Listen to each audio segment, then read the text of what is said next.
So UK Commercial Property, as a reminder, largest diversified real estate investment trust, one of the largest. We have a portfolio of £1.3 billion of commercial property.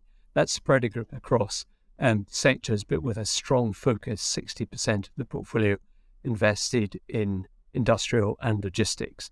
A lot of that in and around central London, and then spreading out across the motorways into some regional larger boxes that you would see driving around the motorways. We have a very, very low exposure to the office sector. Some concerns about both agile working and the influence that will have in offices, and also the capital expenditure required to rejuvenate offices and make them attractive places for people to come back and to work in. So we have a low exposure to that, more risk in the office sector. And again, in retail, very low exposure. We own no shopping centres, no high street shops.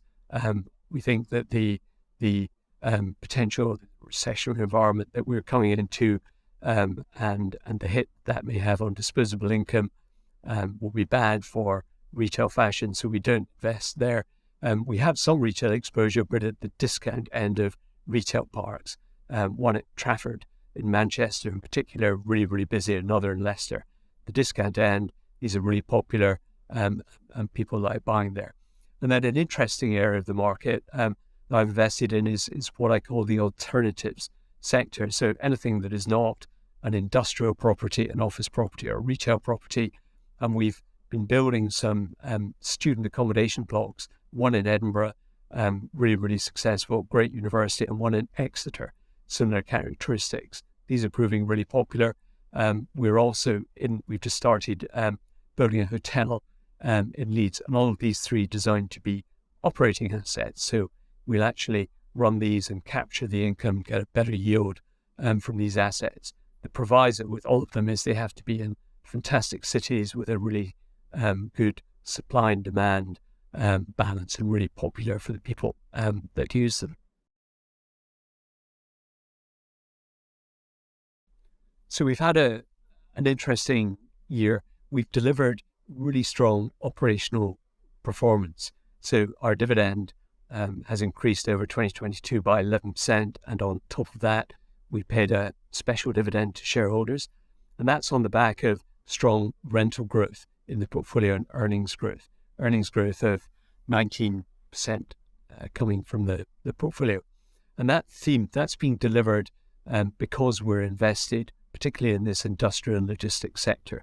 Just as an example, hot off the press, we've just signed 2 new leases at our largest industrial estate on the M25, and we've seen there a 70% increase in the rent from the new tenant compared to the old tenant, and the gap between switching these tenants only a matter of days. So really, really strong demand coming from there. So operationally, the portfolio and the company doing really, really well.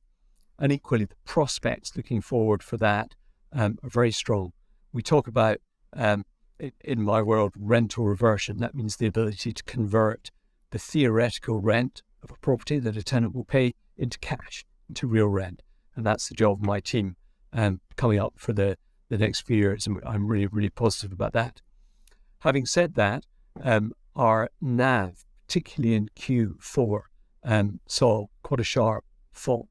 And that was really as a result, going back to summertime, of a combination of war, inflation rising, and recessionary fears feeding into the Fed in the US, increasing interest rates, the trust government at the time in the UK, exaggerating that issue.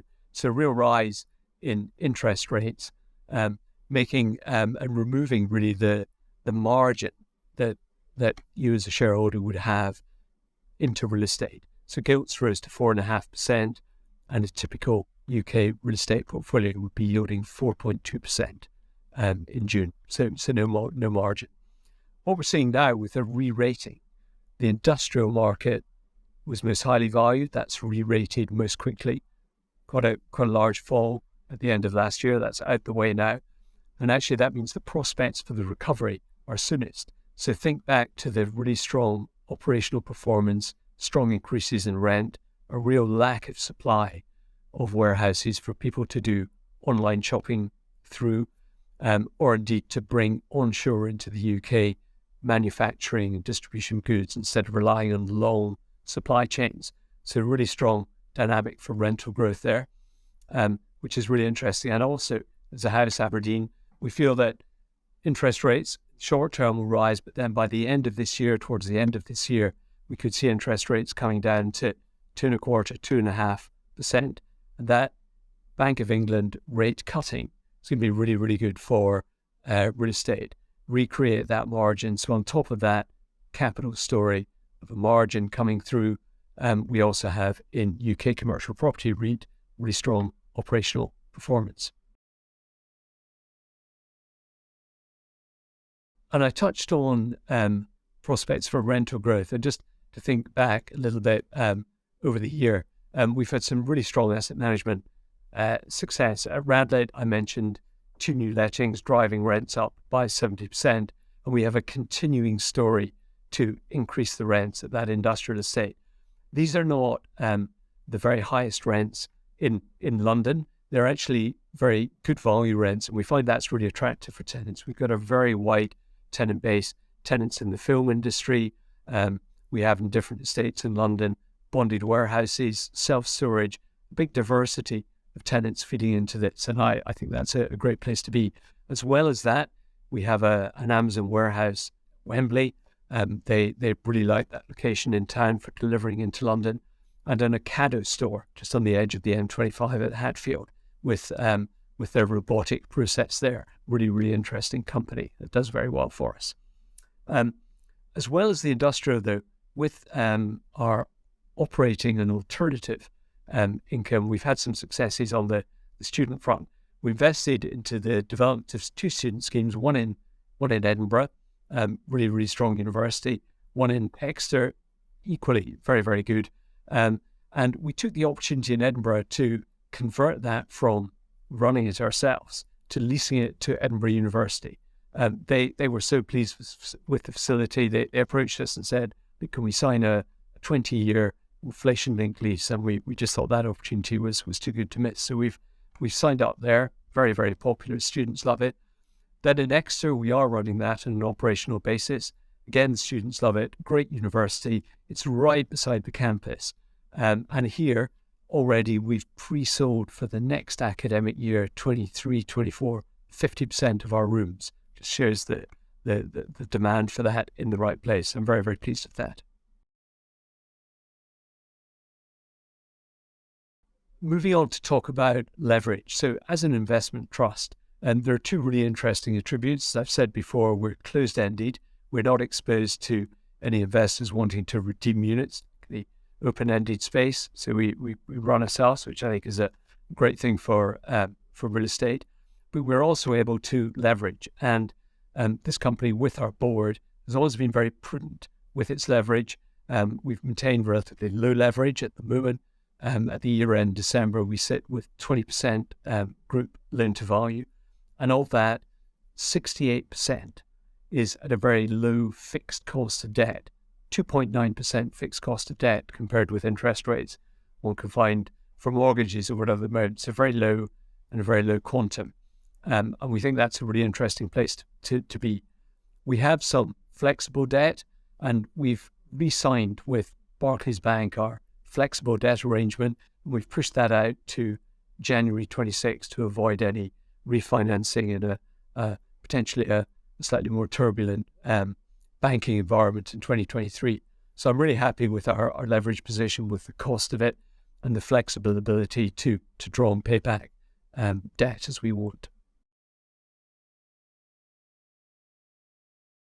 And to finish off, I could not speak for a minute about ESG, environment, social and governance. Really important growing topic across all investment classes, but no more so than real estate, the built environment. And I think for UK commercial property, this company, there are two particular messages. The first is, much in the same way as when you buy a fridge or a television, each building, each asset comes with an energy certificate, an EPC rating from A to G. Laws are changing, and there's an expectation that by 2027, moving into 2030, each property to lease or sell has to be an A, B, or C rating, 2027. So 77% of our portfolio is already in that A, B, or C category. So we're quite advanced in doing that. And to convert the balance, we may sell assets, but actually we find as part of our normal maintenance or improvement of an asset, for instance, the letting I mentioned at our industrial estate at Radlett, we've moved the EPC from an E to a B for Bravo rating by really quite light capital expenditure, improving its credentials, and we've got a plan to go through there. So from the EPC, one element of ESG, we're in a really good place.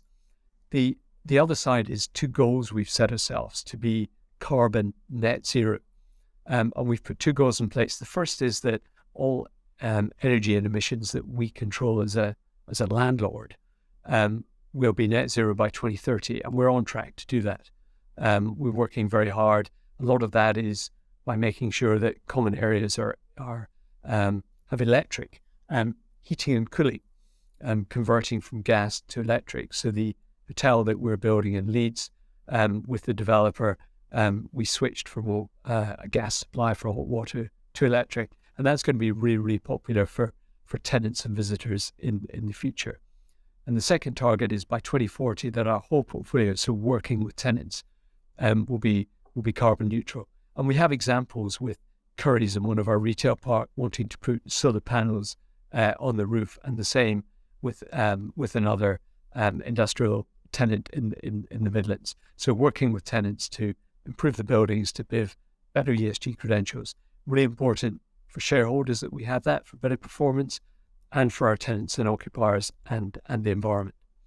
So in summary, a difficult Q4 on NAV, but a very positive underlying earnings growth, operational side of the business, very prudent, controlled, low-cost debt, and going forward, real potential to add rent and earnings, and so the prospects in the future for dividend, which at the moment sits at 5.7%, I think are really interesting.